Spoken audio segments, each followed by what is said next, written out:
I never thought of I would given a chance back to Malaysia, because it's not easy for a female to lead the brand, luxury brand in the Malaysia. Most of the time, people will hire expats me to be the exec chef. And I never thought of myself given the chance to be the exec chef in Regis Langkawi. You're listening to Foodie Canteen. I'm your host, Castle Lim.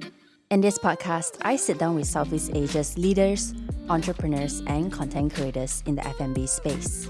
This is where you will learn about their trade secrets, or maybe you'll just find them as your next door neighbor. This show is supported by Good Foodie Media. For foodies who want to connect to the world through food, they curate the best spots to eat and drink in Malaysia, Bangkok, and Singapore. Check them out on Instagram for more. My guest today spent her childhood watching Bollywood movies and eating Bengali roti with her grandfather. As a teenager, she did everything she could to get away from studies and anything related to alphabets. Since then, she found her niche, breaking glass ceilings in the culinary world to now becoming the executive head chef of the prestigious St. Regis Langkawi. This is the story. I'm not a good student when I'm studying Chongming Butterworth. So it's a very good school in Penang. I'm not a good student at all. I don't have any, I don't have any directions when I'm studying in secondary school. I don't know what I'm going to do. I have no clue what I want to be, a chef or lawyer or engineer. And a lot of my family relatives, most of them are lawyers. So I was in some political background as well. My uncle used to be a political minister. So it does give me a very stressful when I study in secondary, where my father wanted me to be engineering. So at least we can follow the steps, like how my family goes growing. It's made me feel like this is not what I'm looking at. And I don't know until I got the chance. After I graduated from Form 5, my father wanted me to continue study at engineering, but I refused to. This is not me, something that I like. I thought of studying in culinary would be something for me, run away from all the alphabets, all the computer admins, English, everything. I just thought I want to be a chef, cooking, that's it. Yeah. So I choose to be culinary. And yeah, this is how I start my career as a chef. You started as a kitchen trainee at Mandarin Oriental in KL.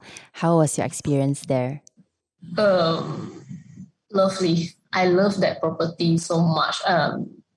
When I studied in Kayuputi, Penang, most of my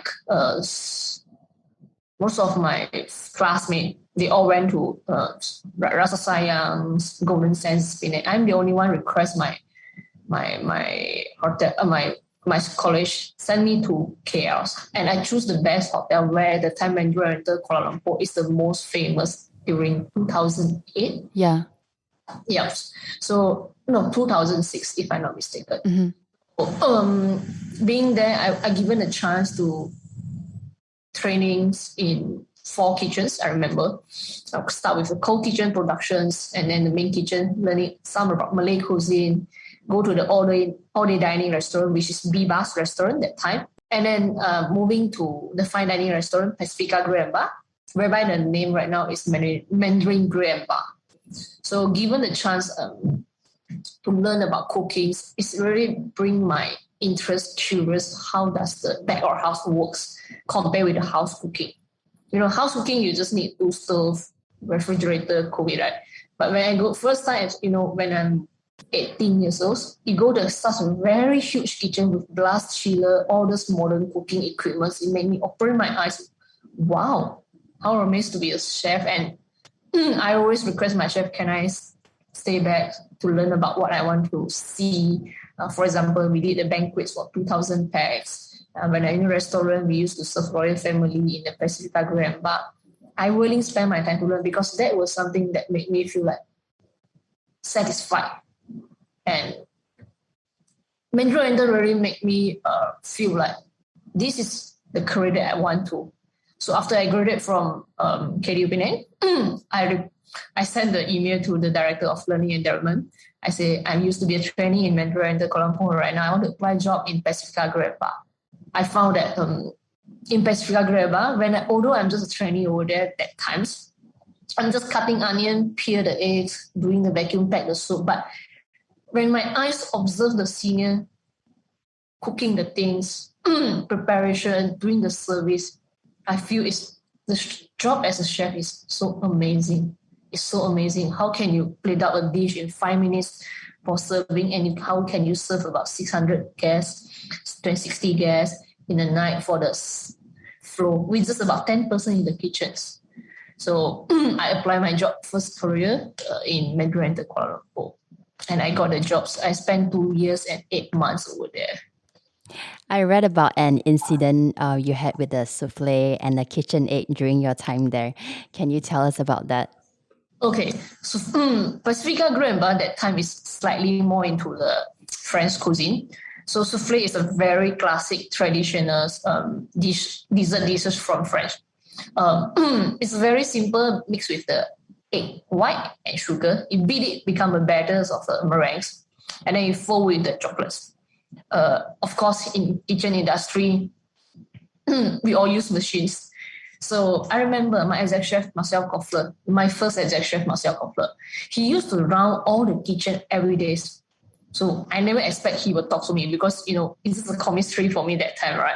Who were expecting that the exec chef would come and talk to you? And I feel happy. That time I was assigned dessert counters, dessert sections, we say that. I'm preparing the souffle for my dinner service. I just use the KitchenAid and beat the meringues. Beat the meringues with egg white and sugar. So, he saw I'm mixing it, and he knew I'm a new staff. So he came to me. You have to learn about basic before you use the equipment. So he taught me how to use a whisk to do a souffle. And he spent about 15 minutes time with me. I feel so happy that time that, my exec chef passed by to me and teach me. He just said, stop, Mandy, I'm going to teach you the basic, how you use the hand to do the souffle. Beat the meringues, and then how to fold in the mixtures before you bake. So he taught me it's very important that you learn your basics before you run. So learn to walk before you run, so that at least in the futures, if I got a chance to be a chef, which we are doing right now, I can teach people about basics. Because the basic is very important. You know how is the origin, how is the preparation of the dishes. And surprisingly, I thought he just spend me about 15 to 20 minutes time, teach me, then he walked away. And the next day he came to me and asked me, how is your souffle doing? And he asked me bake again for him to try. So this is my mentor, and he never failed to give me every single hopes and guide whenever I need hints. He bring me for competitions to Bocuse D'Or with the selection of Malaysia. And we are very lucky that we won the selection of Malaysia. And we represent Malaysia to Shanghai for Asia Pacific selection. And we are the first female teams who won the competition. And we got the chance to represent Asia Pacific to the final at Lyons. Although we are not the winners of the Bocuse D'Or competitions, but however, Malaysia is very proud that we won the Asia Pacific selections, and we are the first female team who won that. 2 years and 8 months. I remember clearly this. My mentor, Marcel Kofler, my chef. I went through all the outlets. I went through all the dinings. I went through the Pacifica Grill Bar. I went to banquets. Because my trainee, I go to pastry, I go to production team. I even went to Chinese kitchen, learn about dim sum. Wow. Yeah, I went to all the kitchens in Mandarin Oriental Kuala Lumpur 2 years and 8 months after we back from Bocuse D'Or from France, Lyon. I found that everything I had learned over there, I looked for him and asked him, Chef, I have learned what I want to learn over here, and I want to learn something more. But I don't know what can I learn. Because, when you're young, you're full of curious and you want to learn more and more. When you have the passion in that. And I'm very surprised, what Chef Marcel told me. It's time for you to leave. Wow. Go to other place and learn something that is you can't learn here. Yeah, wow. Well, I would say right now I'm still in touch with him. So I go to Singapore and he teach me. He teach me everything in very classic way. He told me, bring all your CV, go to Singapore, walk into every restaurant I listed down that is famous restaurant in Singapore. I knock their door. I go to the restaurant, give to the hostess, this is my CV. I want to apply my job there. I went to 10 restaurants in Singapore. I remember clearly. Wow. He teach me how he do when he learned in Switzerland, you know. And seeing you talk now, you're so passionate, and I think you're like, you know what? I don't like the ABCDEs. I don't like the school, the engineering. Let me figure something out for myself. Something to do with my hands that I am passionate about, that makes me happy. And before this interview, we had a call, and then you shared with me how you use Besta to translate what others were saying in that journey. Tell us about that, because I feel like it's so inspiring. Sometimes we are so afraid, we have all these hurdles, and like, you know what, maybe I don't want to do it. But for you, it's like, you know what, if it takes me to use a Besta to translate word by word, I'm going to do it. You know, I'm like I mentioned earlier, I'm not a good student at all. I sleep in the class when I'm studying in SPM. When I'm studying from 5, I just sleep in class because I have no interest about everything. If I don't have interest about that, I can't put my time and effort going into it. I only like mathematics when I'm from 5. English, I'm poor. Very, very poor. I can't communicate at all with my chef when the time I'm working in Mandarin Kuala Lumpur because I don't speak well English at all. So I have no choice. I forced to learn because all my chef cuisine, exec Sue, and kitchens, we are using English. And that time we still don't have no iPhones. I can't remember. Maybe I'm using Panasonic phone, Nokia at that time, right? Yeah. So Google Translate. So whenever people texting me, message me, I have to reply them in English. I have to use Besta. So that if you ask me to get a dictionary to translate it, it's gonna be very difficult for me. So I spend my money go and buy a Besta, translate it. So whenever people text me, I could not understand what they are trying to say. So Besta is my best friend that try, and I learned English from Besta, and it's after from 5. Could you imagine that you don't study in the school? Because I don't like alphabets. I only like numbers. I have no clue why. I like numbers, but I don't like alphabets. But I forced to communicate because I forced to learn English when I work in Mandarin Oriental Kuala Lumpur because I have to speak English. I have no chance to speak in Mandarin, Cantonese, Hokkien. So Besta teach me and how I learned my English from there when I was 19 years old. Yeah. You are very well traveled, having worked in cities like Shanghai, Guangzhou, and Macau, and now you're back home in Malaysia. Langkawi is a very special place to you. I heard that this is where you did your national service. Yeah. How do you feel about that right now? Lovely. I like Langkawi so much. Honestly, when I'm 18 years old, I'm here for national service. Exactly the same locations. I spent 3 months here for my national service. So of course, that time is very, it's not like city. It's very natural about everything. Maybe you just have one cinema, shopping mall, that's it. So I didn't have very good impression with Langkawi, honestly, because my national service here 3 months, running in the jungle, swimming in the sea, 5 o'clock in the morning.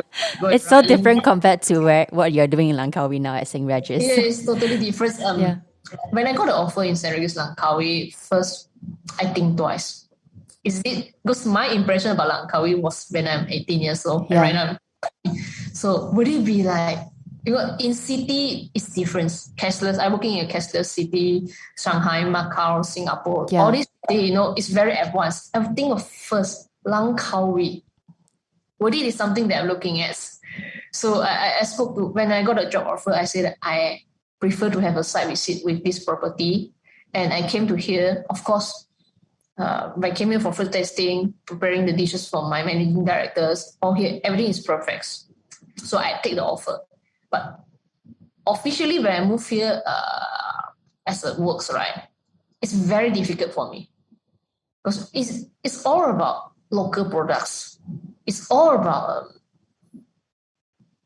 how to work with the local communities. Because it's totally different with city, like for example, Kuala Lumpur, Singapore, all these places. You can get your product easily or produce easily. But here it's very different for me.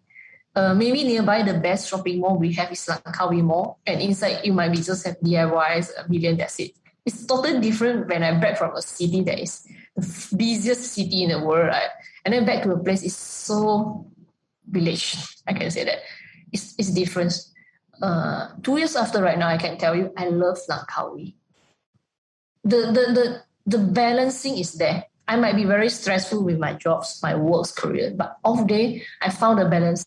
This is some place that you won't find the stressful when you're off day. I can just riding my bicycles, my motors, car, do something, go to the party here, go to the Paramasiras there, enjoy very local dishes, listen to the noise of the sea, the birds. It's so calm and relaxed. I even think of retire here. That sounds really, really good. Yeah. So you are actually the first female executive chef at St. Regis Langkawi. Thank you. What are your thoughts on this? How do you feel about this? Never thought of that at all in my life. I never thought that in my life I would be as a chef in the age of 31. Honestly, I'm very grateful that offer came from Marriott's corporates giving me these opportunities. And my career in the past is chef de cuisine only. So basically, I'm running restaurant by myself, and this is first time I'm working as an executive chef, where I can run the restaurant. So it's very important about teamwork and trust my team. I have to trust them. They will have to run the outlets for me. 4 outlets I have it here. It's not easy, and the most important for me is training. I have to teach them. 2 years I'm here. Every day I've never stopped teaching them, giving them advice, and work out together. Because the kitchen, the food is not for me myself. They are the one who run the kitchen for me on behalf. 4 kitchen I have. And every of the chef, I can't tell them that this is what I want. You have to follow me. No, I don't do that. I believe in discussions and how can we do the things? How can we deliver food by discussion? We discuss the opinion, the challenge, and what can we deliver the best for the experience with the guests. Yeah. It's not easy to be a chef, but I enjoy doing it because I enjoy the coaching parts. I enjoy the coaching part, discuss with my team what are the things we can do it and discuss it together. And most of them consider my senior. My chef de cuisine are elder than me, I can say that. And my sous chef is elder than me. I respect them. I don't point them. I always name them as a chef. Chef Jai, Chef Bob, Chef Shah. Because we all are chefs, we have to learn about respect to each other. Everyone have their strength in cooking. It might be not the way we want, but at the end, if we discuss, come up with the dishes that bring out the local experience and the Western culture with the brand of St. Regis, right? Deliver to guests. This is the thing I believe always. I feel like you put it in such a beautiful way. Like respect is key regardless of your position and working as a team. Are there any challenges you have faced that is unique to your status as the first female executive chef?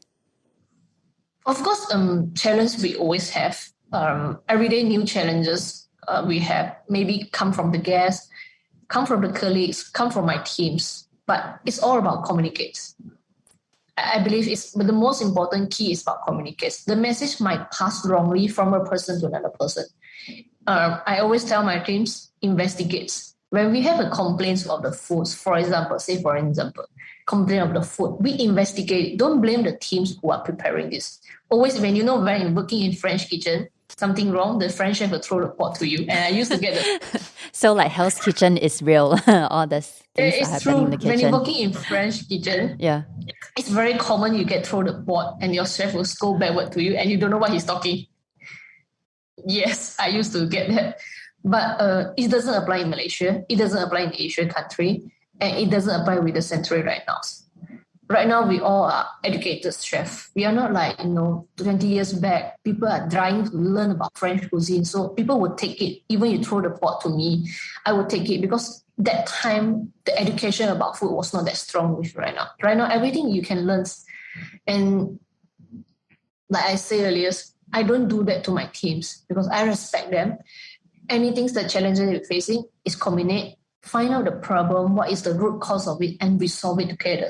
a lot of it, we found out the main challenges is come from communications. So the communication might pass, the most common is wrong message passed to each others. At the end, it become very negative. If from a positive point of view, become very negative. So I rather spend my time to explain to them. Every day, I spending at least 1 hour to 90 minutes with my team for briefing. Wow. It's very important. It's very important my team know me. Why does the culinary briefing is very important for me. This is the time all my chefs will meet each other and we voice out our challenges we're facing, the problem with, and how can we have the problem solved to each other. Yeah. And sometimes lunch together in the briefing. That was Mandy Goh. You're listening to Foodie Canteen. After this break, we see how even though Mandy spent her life running away from the pan, she now embraces it like an old friend. As focused as she was on the food while she rose in the ranks, she soon realized that being a great chef was about more than just the dishes she served. Instead, it was about the people she would meet, the planning she would undertake, and the memories she would help create. This show is supported by Good Foodie Media. For foodie who wants to connect to the world through food, that's where you go. Find Penang Foodie, KL Foodie, Halal Foodie, Singapore Foodie, and Bangkok Foodie on Instagram. They curate the best spots to eat and drink in these cities. I used to hold the knife, and now I'm changing hold the pen, playing with my keyboards. It's not easy for me. But it's very important. I plan according for my teams. What are the event we're forecasting in the next years, next month, or this month. So I have to plan according to them with the challenges. For example, that is my job to solve for that. Ingredient sourcings, maybe the challenges with the kitchen flow. Say, for example, we might have a challenge if the kitchen might not able to cope with the guests we're serving. Say, for example, I might need to serve up 200 guests, and the kitchen might have the size of it, right? It was built, and we can't change anything.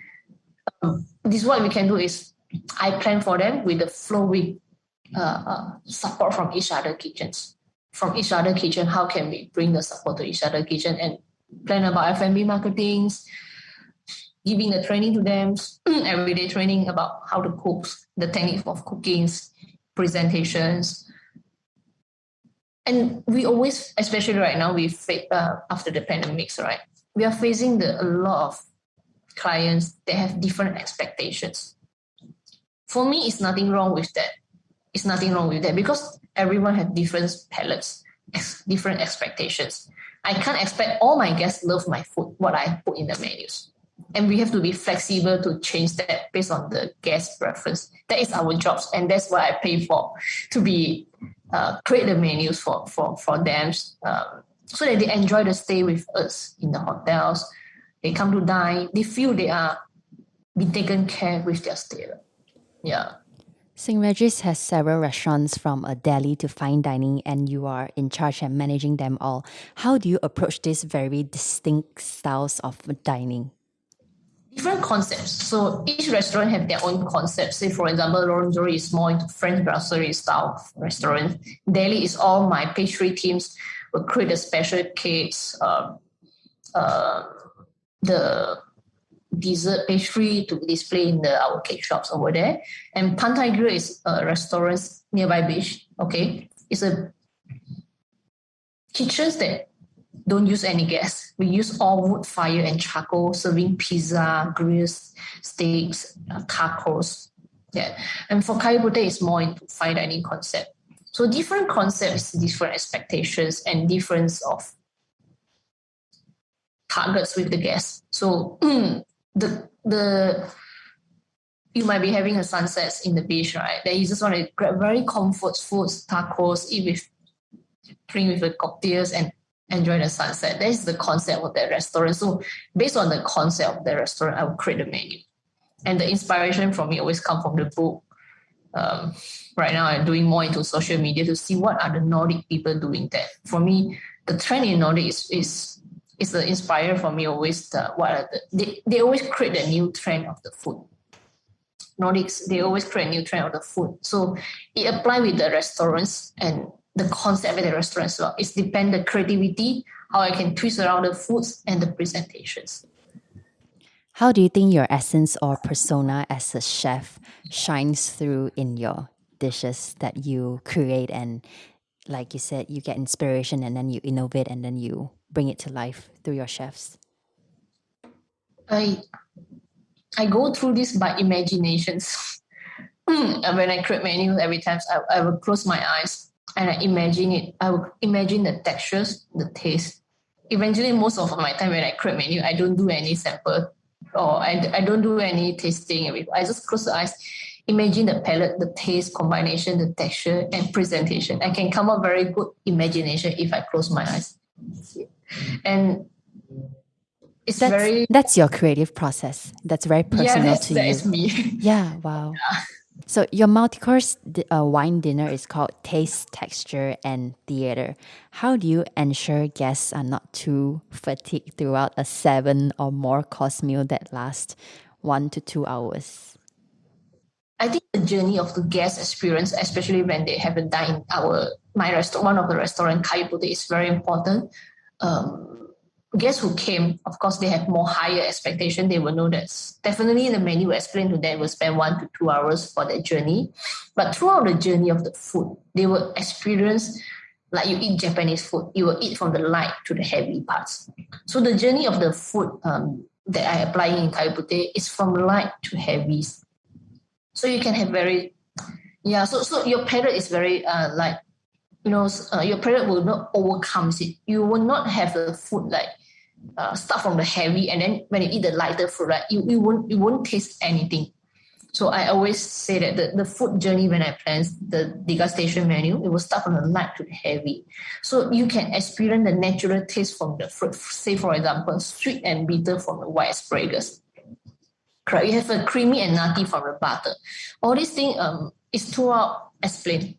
Some of them, some of my guests, they might not know what they are having in the menus because the words is quite culinary, quite F&B, and they might not know what they're doing. Explain, convince them, tell them what are the journey and experience you're gonna have it if you order this. This is the one that you're looking at. So that is my part of job to convince them, to tell them, okay, this is the thing you will be expecting, so that they don't miss thought, because they might have different expectations when they look at the menus. The words might not bring them clearly understand about what are they having at. So through the explanations, the taste, the texture, and theater, they will be what they face, what they're having in the dinners. I always explain to them. You're from Penang. We all know that there's amazing hawker food here. I'm just curious, like as a chef, you talk about the asparagus, like the bitter, the sweet taste, but hawker food is like char kway teow, like topan Hokkien mee is like, oh, so delicious, and we don't like have this different, I think, distinct variation of taste in it. Like, what are your thoughts on this as a Penangite who loves your hawker food, but now you are the chefs that have this amazing creation and inspiration? Do you have something to say about that? I'm just curious. No, for me, Penang hawker food is something you couldn't get in other place. Only in Penang. That's only in Penang. And char kway teow, tuapans, Hokkien mee, all these things have their own taste, but it was not really promoted well. You know, char kway teow, you have very strong smoky taste from the woks. And this smoky taste that is bring the palates out. And what people still remember it because of the smoky taste from the char kway teow. And I did that as well. When I go back home, short plan sleeper, I go and eat char kway teow. Duck egg char kway teow is my famous dish. Yeah. It's not easy for me to get the Penang hawker food into my menu. It's not easy at all. For me, first thing, ingredient sourcings, the techniques. The uncle that's selling the char kway teow, it could be cooking for almost 40 to 50 years. Sometimes like 60, 70 years, all their life. Yeah. Some might go to the generations of third generation. So this is the patient they have. I always respect that. Yeah. Even the sister is about 80 Sister Karimi? Yes, correct, you're right. Yeah. Because you could just see their patient, even how old they still cooking that. This is the patient I always respect as a chef, that they deliver what they feel satisfied. It's not about the part of earning money. It's the satisfaction where you give the people eat the food of yours, right? When they eat it, you feel like it's worth for what I'm doing. Yeah. part of your role as the chef is to speak to the restaurant, people who come to the restaurants, your customers, after their meals are completed. How do you navigate that, and why do you think it's important for you to show up and talk to your customers after their meals? Of course, first they pay for the meal. I have to make sure that the experience is good. It won't be every time perfect for all the meal. Some guests might have different expectations. It was not good. And this is how I want to maintain the relationship with the guests who are come for the meal. Because I need to know that is that experience of the meal, is what they're looking at. Is this, do they enjoy it? Because they might pay 800 ringgit per person to enjoy the meals. And if you don't happy with that, it will give a very bad impression for them. I would rather that in between, after and before, I go and talk to the guests so that I know, is this something they're looking at? Is this not they are looking at? I can twist around. I'm not a stubborn person saying that you have to follow my menu to eat. If not, get out. That might be applying to my French chef last time, but for me, in between, if I know something is going wrong with the food, this is what they're not looking at. I have the chance to twist it back. Say, for example, very simple risotto. Risotto is very common that Italian people would eat it at al dente. And for them, if you cook it 100%, it's not respect to the food. Yeah. But when it comes to Asian Chinese, if your rice is not cooked, it's totally different story, It's totally different story. And some Chinese, they will prefer al dente risotto. They will prefer because they know what is the food that they're eating, but not ours.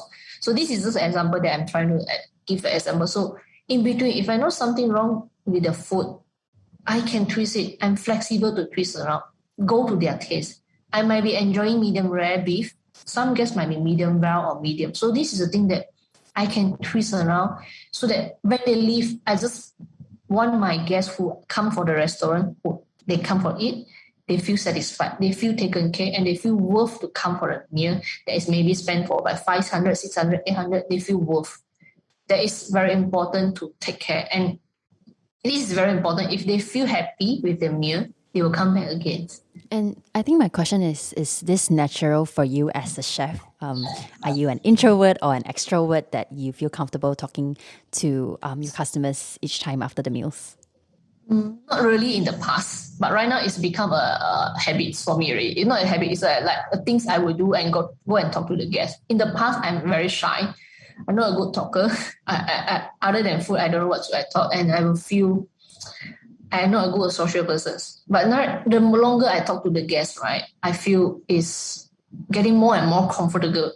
And most of the time, my guests, former company guests, become my friends. We becomes, they will come again. Mandy, I come again to a restaurant. So what I want to eat is, I think it's quite good and it's become a natural for me. It's like practice makes perfect. Yeah. But you are also a very warm person. I've spoken to you a few times before this interview. Now, looking back, has it ever crossed your mind that you will be here right now as the first female executive chef of St. Regis Langkawi, breaking the ceiling in the culinary world? I never thought of that. Oh, never.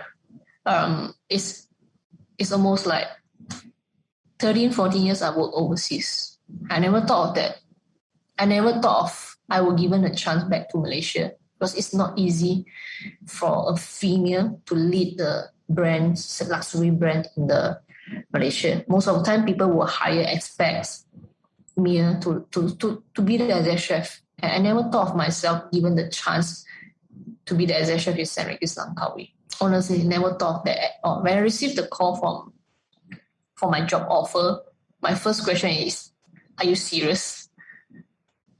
Are you serious? I never worked in this role before, and I never thought of I can get it in Malaysia.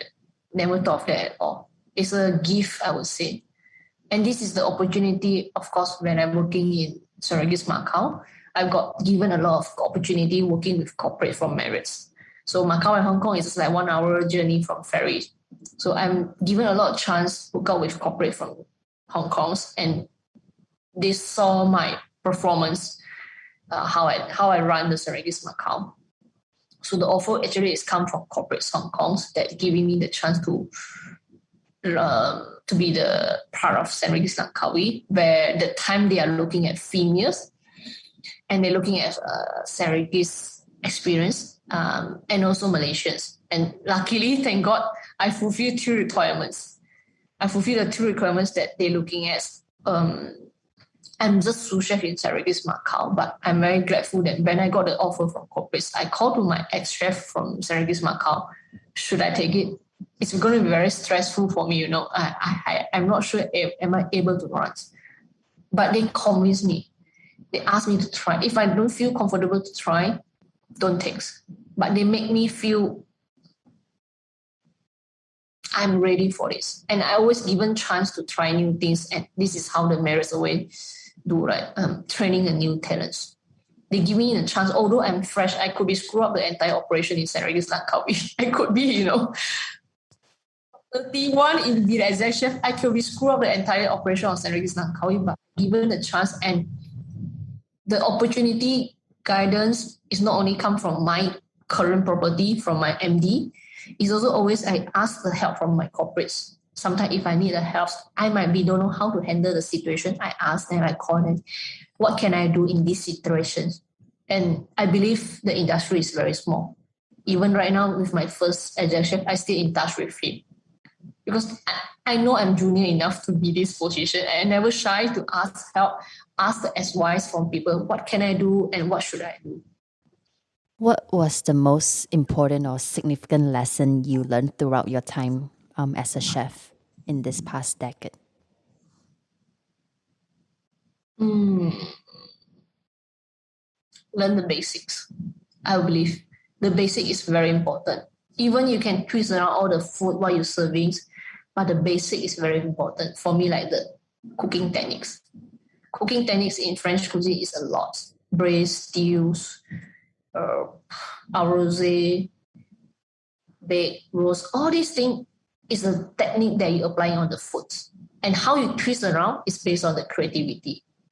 The twisting around the modern way, how does it go, is creativity. But if you want to make it a nice chiffon cake, you have to learn how to do the batter, beat the batters, and baking temperatures. But how you're going to twist it with maybe go with the, Earl Grey, Swiss roll, everything's right. It's about the creativity and the taste combination. But the basic is very important for me. Just like a baby, you have to learn to walk first. It might be difficult, but go through the difficult process. The day when we become a senior or leaders in the kitchen, it will be easy for you. I love that. And I think this advice can be applied in all areas of our life, in all kinds of industry. And finally, my question is, do you have any advice for young chefs who are looking to advance their career just as you have done, we've seen so far in your journey? For me, it's very important to learn basics, like what I said earlier. Right now, you might be going to Le Cordon Bleu to study degree, master, everything's in your career. But for me, it's very important in on-job experience, what you have learned. Cutting vegetable. I did cut my finger and went to hospital for stitchings. Honestly, yes. It is not easy because you learn the knowledge in school, but when you come to work, it's different scenario. You might be spending 1 hour to butchering the chickens, correct, in the school. But in the reality, you might just less than 2 minutes to do this. So it's very important with the job experience for me that you learn and never give up. The career of a chef is not start as with few thousand of salary. It could be just come 2005, 2000. It's very little. As long as it's good enough for you to survive, go for it. Passion is very important. I never celebrate Chinese New Year for the last 10 years. There's no chance for me to celebrate Chinese New Year because this is, say for example, Chinese New Year, Christmas, Valentine's Day, any festive. It's not a day for a chef to go to home. It's not easy, It's not easy whereby all the people are celebrating Chinese New Year reunion, eating. I'm the one that cooking in the kitchen. It's very difficult for the first 2 to 3 years. I feel like give up. Why should I doing that? I should going back home, enjoy the meal, enjoy the steamboat with my family, but I didn't do that. I feel satisfied when I cooking for people because I make them reunions. Without chef cooking food for them, how could they reunion? Unless they want to cook at home. But I feel satisfied when I cook for people, reunions. I cook for people to celebrate their Christmas. I feel the satisfaction. Although I'm always late for my Chinese New Year celebration with my family, but I satisfied because I cook for people that go back. I will celebrate with my family, and I'm very thank God that my family support me in this. So it's not easy. The family support is very important, and your mentor have to be very strong. 2 to 3 years, I can see a lot of juniors, they quit off the industry of chef. They go to Sears. Most of my schoolmates, some working in Google, beauty salons. All of them already quit the job as a chef. I'm the only one still working as a chef. It's not easy. In the first 5 years, they were sharing, we communicate to each other. They were sharing how good is their life, driving a good car or credit card, enjoying going to a nice restaurant. For me, I'd have no chance for the first 5 years. I'm just working, work. Am I getting the salary of 3,000 on that times, driving Camara? And I don't feel wrong. I enjoy. And you don't compare yourself with others. The most important, don't compare yourself with others. We might be working very tough in the kitchen, but important, do we enjoy it? Yes, I'm enjoying it. Do you want to continue your life as a chef? Yes, I will. If you have the motivation, passionate to go for it, you will be success. You have just listened to Mandy's story on Foodie Canteen. Hers is one of her persistent and passionate personality, reminding us that we should always remember the why in what we do. This show is produced by me, your host Castle Lim, and co-written by Sulin Chang. Foodie Canteen podcast is made possible by the excellent team at Good Foodie Media. Check us out on Instagram and Facebook at Foodie Canteen for more. Follow us for brand new episodes every Friday. Thanks for listening.